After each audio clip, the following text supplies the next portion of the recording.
নমস্কার, dream tedder চ্যানেলে আপনাদের স্বাগত। চলুন দেখে নেওয়া যাক আজকের নিফটি এবং ব্যাঙ্ক নিফটি কেমন পারফরমেন্স ছিল বা নিফটি নিফটি কেমনভাবে চলেছে, কোথায় আমরা ট্রেড নিয়েছি, কালকের জন্য প্ল্যান কি থাকবে।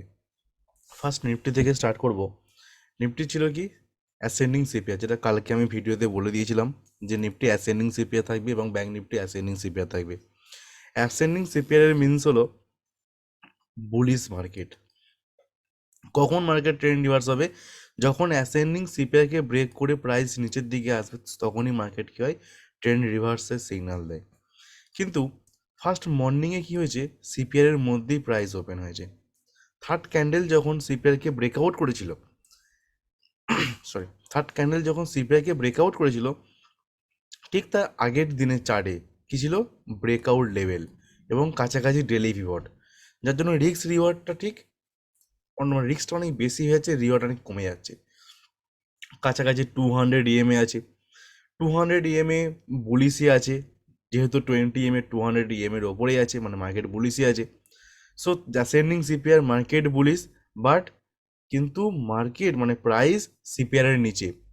যখনই প্রাইস সিপিআর এর নিচে মিন্স মার্কেট ট্রেন্ড রিভার্স হচ্ছে, মানে যে ট্রেন্ডটা 2 দিন বা 3 দিন ধরে যে বুলিশ ট্রেন্ড চলছিল, সেই ট্রেন্ডে রিভার্স হওয়ার চেষ্টা করবে। যদি ডেলি পিভটের কাছে 200 ইএমএ সাপোর্ট নিত, তাহলে হয়তো নিফটি একটা ট্রেড নিতাম। নিফটি কোনো ট্রেড আজকে করিনি। ব্যাঙ্ক নিফটি করেছি, ব্যাঙ্ক নিফটি দেখাবো। ব্যাঙ্ক নিফটি একটা প্যাটার্ন তৈরি করেছিল, যেটা প্যাটার্নের নাম হলো জিসিআর প্যাটার্ন বা ফার্স্ট ক্যান্ডেল বা গ্রিন ক্যান্ডেল সাপোর্ট, একটা প্যাটার্ন ক্রিয়েট করেছিল। সেই প্যাটার্নটা বাইং নেওয়া হয়েছিল। নিফটির মধ্যে কোনো রকম প্যাটার্ন ক্রিয়েট করেনি, নিফটির মধ্যে কোনো রকম প্রবাবিলিটি দেখতে পাইনি কোনো রকম ট্রেড নেওয়ার জন্য। নিফটি কালকের জন্য প্ল্যান কি থাকবে? নিফটি কালকের থাকবে ন্যারো সিপিআর। ন্যারো সিপিআর মানে কি? ন্যারো সিপিআর মানে হলো ট্রেন্ডিং ডে,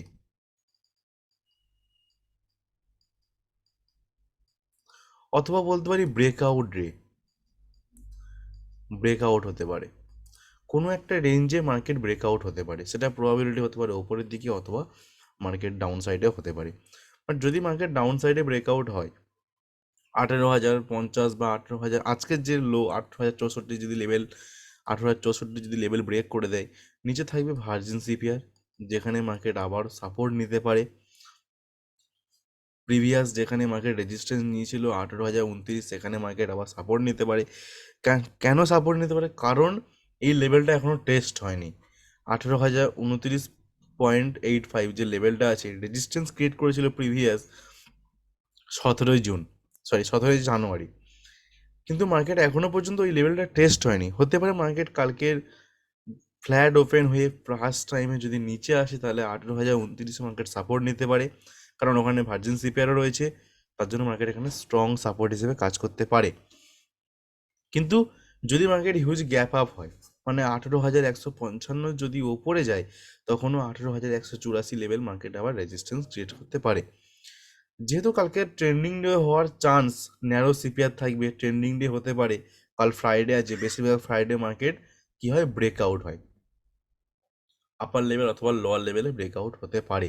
ফ্ল্যাট ওপেন হলে মোটামুটি মার্কেট নিচে আসার চান্স বেশি, কারণ 200 ইএমএকে বারবার মার্কেট চেষ্টা করছে ব্রেক করার জন্য, এবং 20 ইএমএ 200 এর কাছাকাছি এসে গেছে, তাই ব্রেক করে দিতে পারে। তবে অপেক্ষা করতে হবে মার্কেট কোথায় ওপেন হচ্ছে। যদি market huge gap down open হয়, গ্যাপ ডাউন যদি ওপেন হয়ে যায়, তখন প্রবাবিলিটি কমে যাবে যে ফার্স্ট মর্নিংয়ে মার্কেট নিচে আসার জন্য। কারণ কেন প্রবাবিলিটি কমে যাবে? ফার্স্ট মর্নিংয়েই মার্কেট কী করবে, হিউজ গ্যাপ ডাউন হয়ে কী করবে, প্রথমটা বড় রেড কালার ক্যান্ডেল করবে।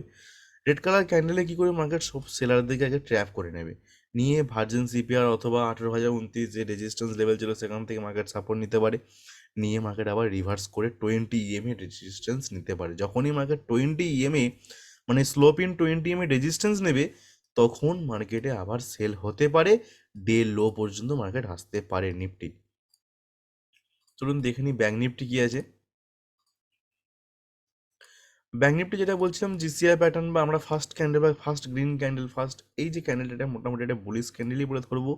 ফার্স্ট ক্যান্ডেলে যখন মার্কেট সাপোর্ট নিয়েছে, তখন একটা ট্রেড এখানে জেনারেট করা হয়েছিল, বাট স্টপ লস হিট, এখানে স্টপ লস হিট হয়েছে। আচ্ছা, এখানে অনেকে মনে করছে যে সিপিআর তো আছে, তাহলে মার্কেট রেজিস্ট্যান্স নিতে পারে, কেন এখানে তাহলে আমরা গ্রিন কালার ক্যান্ডেল বা আমরা কেন এখানে বাইং করলাম, এই গ্রিন ক্যান্ডেলে কেন বাইং করলাম?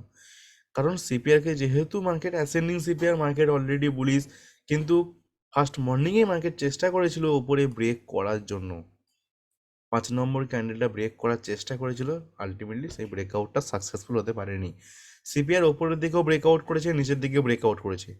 যেহেতু দুদিকে ব্রেকআউট করে দিয়েছে, এর কথা অর্থ কি সিপিআরের যে ভ্যালু বা সিপিআরের যে রেজিস্ট্যান্স বা সাপোর্ট যেটা নেয়, তার ক্ষমতাটা কমে যাচ্ছে।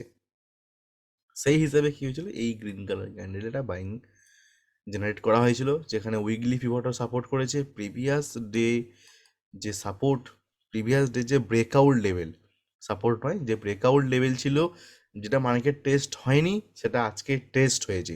যেটা আমি নিফটি বললাম একটু আগে, যে নিফটি টেস্ট হয়নি, টেস্ট এখনও বাকি আছে, কিন্তু বাট ব্যাঙ্ক নিফটি যেটা টেস্ট হয়নি সেটা আজ টেস্ট হয়েছে, সেই জন্য এখানে একটা বাইংয়ের অপরচুনিটি নেওয়া হয়েছিল।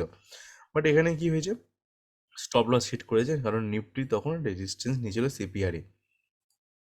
যদি আমি নিফটি চার্টে দেখাই, তবে এই সময়ে নিফটি ও সিপিআরকে রেজিস্ট্যান্স ক্রিয়েট করেছিল, নিফটি সিপিআর অথবা উইকলি পিভটকে রেজিস্ট্যান্স ক্রিয়েট করেছিল। সেই কারণের জন্য হয়তো মার্কেট এখান থেকে আবার সেলিং এসে গেছে। কালকের জন্য ব্যাঙ্ক নিফটি আমাদের কাছে কি প্ল্যান থাকবে, bank Nifty inside CPR create হবে। নিফটি কি সিপিআর তৈরি হবে, Nifty narrow CPR. Bank Nifty হবে inside CPR. Inside CPR means কি, ইনসাইড সিপিআর মিনস হলো ব্রেকআউট, সেটা হতে পারে আপার সাইড বা ডাউন সাইড, যে কোনো একদিকে ব্রেকআউট হতে পারে। যদি কালকে মার্কেট যদি 42,250 বা 300-র কাছাকাছি মার্কেট যদি ওপেন হয়, 42,300-এর কাছাকাছি, ফার্স্ট মর্নিংয়ে চেষ্টা করবে 200 পয়েন্ট মার্কেট সেলিং আসার জন্য, 42,120। বাট মার্কেট যদি 42,120 বা 150-এর কাছাকাছি চলে আসে, সেলিং প্রেশার থাকে, কারণ 200 ইএমএকে 20 ইএমএ এখানে ক্রস করে দিয়েছে অলরেডি, মানে অলরেডি এখানে একটা বিয়ারিশ মার্কেট দেখতে পাচ্ছি। যদি প্রাইস ফার্স্ট মর্নিংয়ে ব্রেকআউট করার চেষ্টা করে, হয়তো 200 থেকে 250 পয়েন্টের মার্কেট একটা সেলিং এসে আবার সামান্য রিট্রেসমেন্ট হবে, স্লোপ ইন 20 এম রেজিস্ট্যান্স নিয়ে মার্কেট আবারও সেল আসতে পারে, ব্যাঙ্ক নিফটির প্রবাবিলিটি। কিন্তু নিফটির চান্স, নিফটি কী করবে, মার্কেটটাকে ওপরের দিকে তোলার চেষ্টা করবে, মার্কেটটাকে ওপরের দিকে মানে রিট্রেসমেন্ট হওয়ার চেষ্টা করবে, যার জন্য ব্যাঙ্ক নিফটিও কী করবে, সেই কারণের জন্য ব্যাঙ্ক নিফটি আবার হয়তো ওপরের দিকে উঠে যাওয়ার চেষ্টা করবে। ফার্স্ট মর্নিংয়ে যেহেতু ব্রেকআউট সেলিং হলেও 42,300 ওপেন হলে 42,100 পর্যন্ত, মানে 200 পয়েন্টের সেলিং যদি হয়, তারপরে কী করতে হবে, পার্সিয়াল প্রফিট বুকিং করতে শুরু করতে হবে, কারণ মার্কেট আবারও একবার ওপরে রিট্রেসমেন্ট হয়ে আবার নিচে আসতে পারে, এটা একটা ঘটনা হতে পারে। আর না হলে মর্নিংয়ে যদি মার্কেট এই 42,300 কাছাকাছি ওপেন হয়ে কনসোলিডেশন করে দেয়, তারপরে যদি মার্কেট ব্রেকআউট হয়, মোটামুটি 42,000 রাউন্ড লেভেলে মার্কেট আবারও আসতে পারে কালকে ইন্টারডের জন্য। ফ্রাইডে এমনিতেই মার্কেট বেশিরভাগ দিনে ট্রেন্ডিং হয়, এবং সিপিআরও সিগন্যাল আছে ব্রেকআউট হওয়ার, নিফটি এবং ব্যাঙ্ক নিফটি বোথ। সো যদি আপনাদের এই অ্যানালিসিস ভালো লেগে থাকে, প্লিজ সাবস্ক্রাইব করে দেবেন এবং লাইক করবেন অ্যান্ড শেয়ার করবেন। Thank you.